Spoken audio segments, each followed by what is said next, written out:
여러분 안녕하십니까?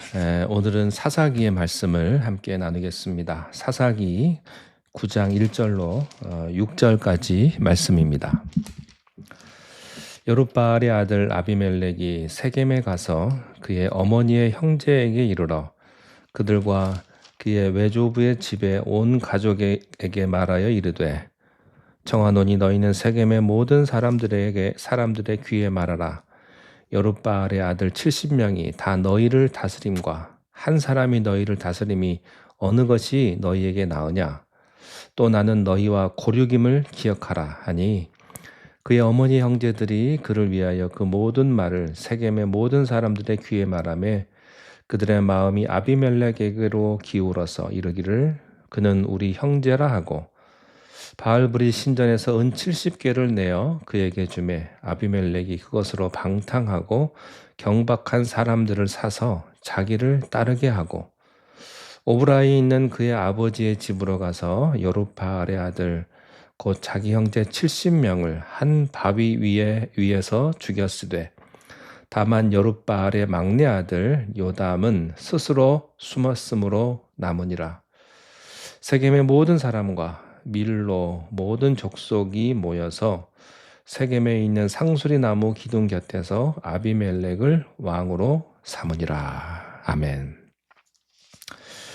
사사기 9장 1절부터 6절까지 말씀입니다. 교회에서 몇 가지 금기가 있습니다. 그 중에 하나가 교회 안에서 정치 얘기하는 것입니다. 왜냐하면 정치 얘기가 나오면 다툼이 생기고 분란이 일어나기 때문입니다. 특별히 우리나라 사람들은요 정치에 관심이 많습니다. 모이면 정치 얘기하죠. 아무래도 한국 분들은 격동의 역사를 살아오다 보니까 누가 권력을 잡느냐가 우리의 삶에 미치는 영향이 너무나 커서 그런 것 같기도 합니다. 우리가 하늘의 시민권을 가진 크리스찬이지만 이 땅에서 발을 딛고 살아야 되기 때문에 사실 우리가 이 땅의 정치에 민감하지 않을 수가 없죠. 우리는 한 손에는 성경을 또 한 손에는 스마트폰 보면서 그렇게 살 수밖에 없는 존재이긴 합니다만 우리가 기억할 것은 하나님은 교회의 하나님일 뿐만 아니라 세상 정치의 주관자이시도 하다는 겁니다. 사람들 마음대로 하는 것 같지만 눈에 보이지 않는 하나님의 섭리가 있다는 것입니다. 사사기 9장에 보면요 아비멜렉의 이야기가 나오는데 여기서 우리는 힘을 잘못 다룬 세상 정치인들의 전형적인 모습을 우리가 보게 됩니다. 그런데 정치하는 사람에게만 하나님의 책임을 묻는 게 아니라 우리들에게도 하나님은 책임을 물으실 겁니다.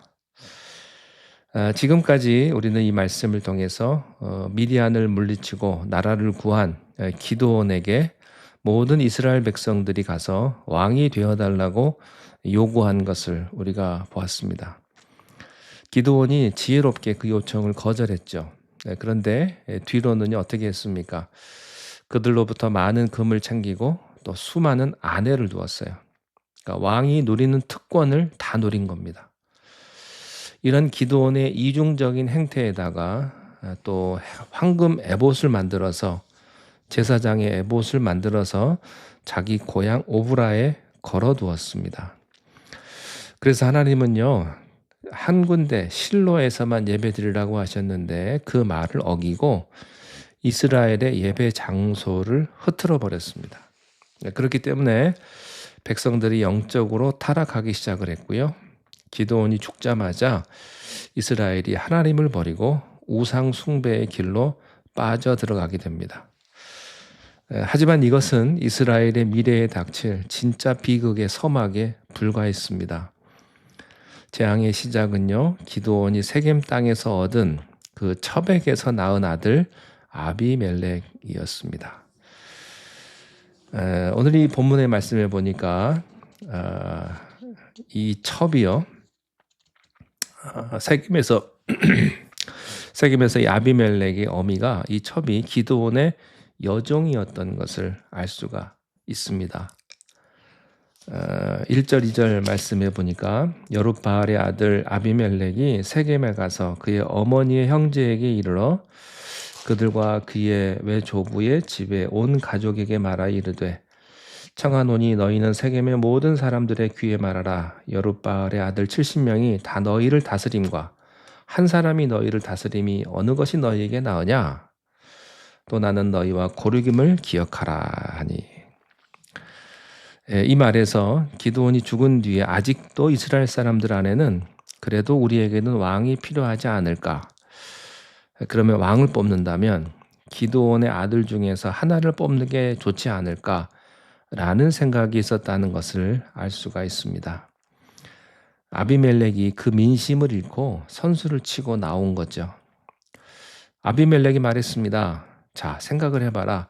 70명이나 되는 기드온의 아들들이 전부 다 왕이 되겠다고 나서가지고 서로 권력 다툼을 하면 나라가 얼마나 어지러워지겠느냐. 그럴 바에는 차라리 나 한 사람에게 힘을 몰아주는 게 낫지 않겠느냐. 이렇게 말한 겁니다. 아비멜렉이요. 마치 기드온의 아들 70명이 권력 찬탈에 눈이 먼 사람으로 이렇게 프레임을 씌웠습니다. 그런데요, 이 기드온의 아들들이 왕이 되고자 했다는 말은 성경 어디에도 나오지가 않습니다. 이것은요, 아비멜렉이 다른 상대방들에게 프레임을 씌우는 것이죠. 거짓말을 하는 겁니다. 특히 이 아비멜렉이 이스라엘 전체에게 호소하는 게 아니라 세겜 사람들에게 호소했다는 것이 중요합니다. 이것은 두 가지 의미가 있는데요. 첫째는 이 세겜이 가지고 있는 정치적인, 영적인 의미가 컸기 때문이죠. 세겜은 어떤 땅입니까? 그 옛날 믿음의 조상 아브라함이 처음으로 제단을 쌓고 하나님을 만난 곳입니다. 야곱이 거기에 묻혀 있어요. 그리고 여호수아가 거기서 약속의 땅에 진입한 뒤에 이스라엘 모든 지파들을 모아서 하나님의 말씀을 전했던 그런 거룩한 땅이었습니다. 그 여호수아가 에브라임 지파 출신이고 에브라임 땅 안에 세겜이 있습니다. 그러니까 세겜 사람들은요, 옛날부터 여기는 아브라함이 예배드렸던 곳이고 여호수아가 지도자들을 모아서 설교했던 영적인 중심지라는 그런 프라이드가 있었던 겁니다. 자, 그런데 전쟁 영웅 기드온이 나타났어요. 이 기드온은 므낫세 지파 출신입니다. 그리고 기드온이 자기 고향 땅 오브라에 황금 에봇을 걸어놨어요. 이스라엘 사람들 전부 거기 가서 예배드리고 그쪽으로 관심이 집중이 되니까 이 세겜은 우리가 원래 오리지널 이스라엘 사람들의 정치적이고 영적인 중심지인데 기드온 통치 시대에 소외된 불만이 아주 컸습니다. 아비멜렉이 이 불만에 불을 지른 거죠. 세겜 사람들이 언제까지 기드온의 므낫세 지파에게 눌려 살 것인가? 이제 기드온이 죽었다. 만약 나 아비멜렉이 권력을 잡게 도와준다면 세겜은 새로운 역사가 열릴 것이다. 므낫세에게 빼앗겼던 패권을 에브라임의 세겜이 되찾아 오게 될 것이다. 이렇게 말을 하니까 세겜 사람들의 귀가 혹했을 겁니다. 자, 두 번째는요. 이 아비멜렉은 혈연에 호소했습니다. 2절 끝부분에 보면 나는 너희와 고륙임을 기억하라. 쉽게 말해 이런 거죠. 우리가 남이가. 그런 말입니다. 우리 어머니가 세겜 사람 아니냐? 한국 사람들 말로 하면 우리 영남 사람끼리, 우리 호남 사람끼리 뭉쳐야 되지 않느냐? 그런 지방색이 호소한 거예요. 그러니까 그 다음 절에 보니까요. 어머니의 형제들이 발벗고 나서서 삼촌들이 아비멜렉을 지지해 달라고 세겜 사람들에게 로비를 한 겁니다. 그 외가 쪽 식구들의 힘이 컸던 탓인지 세겜 사람들이 전부 다 고개를 끄덕입니다. 많은 학자들이요. 이때 아비멜렉이 기껏해야 20대 초반이 되었을 거라고 추정을 하는데 이 젊은 사람답지 않은 아주 치밀하고 또 정치적인 수완이 있었다는 것을 알 수 있어요. 군중의 불만이 뭔지를 알고 민심의 불만에 불을 지를 줄 아는 거예요.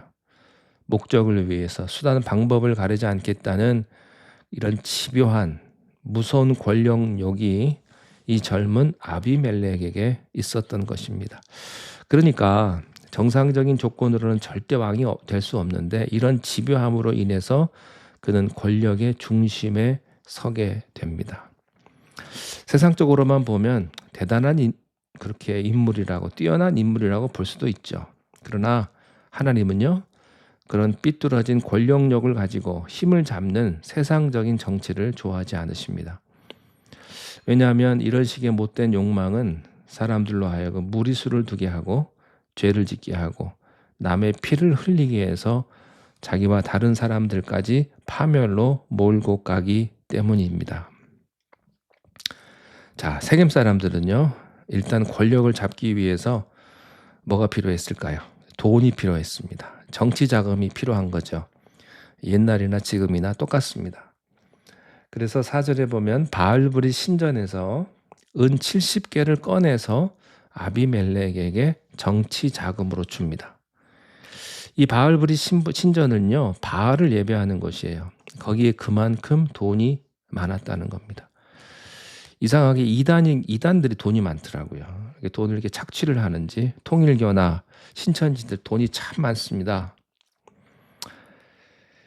이 바알브리 신전에 돈이 많았다. 이것은 그만큼 이스라엘 사람들이 기드온 사후에 우상 숭배를 많이 한 거예요. 그 돈을 가지고 아비멜렉은요, 암살자들, 깡패들을 고용을 해요. 그래서 끔찍한 짓을 저지릅니다. 5절입니다. 오브라에 있는 그의 아버지의 집으로 가서 여룻바알의 아들 곧 자기 형제 70명을 한 바위 위에서 죽였으되 다만 여룻바알의 막내 아들 요담은 스스로 숨었으므로 남으니라. 한 바위 위에서 죽였다. 이 한 바위는요, 바알에게 제사를 할 때 제사에 필요한 동물들을 한꺼번에 잡았던 공용 도살장입니다. 아주 평평한 바위예요. 여기서 이복 형제들을 잡아와서 한꺼번에 공개 처형을 합니다. 어떻게 인간의 탈을 쓰고 이럴 수가 있습니까? 정말 마귀에게 씌우지 않고는 할 수 없는 그런 잔혹한 짓을 한 거죠. 그런데요, 하나님의 은혜로 기드온의 70명의 아들 중에서 막내 요담만 도망가서 살아남습니다.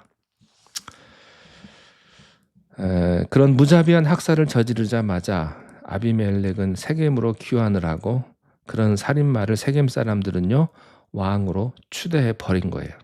이 모든 게 전광석화처럼 정신없이 이루어졌습니다. 세상의 모든 권력의 시작은 다른 사람들의 피를 흘리면서 시작이 됩니다. 아비멜렉의 경우는요, 69명이나 되는 형제를 죽였으니 비극이 아닐 수가 없죠. 어떻게 20대 초반의 젊은이가 이토록 잔인한 일을 눈알아 깜빡하지 않고 저지를 수 있었을까요? 이게 하루아침에 된 일이 아닙니다.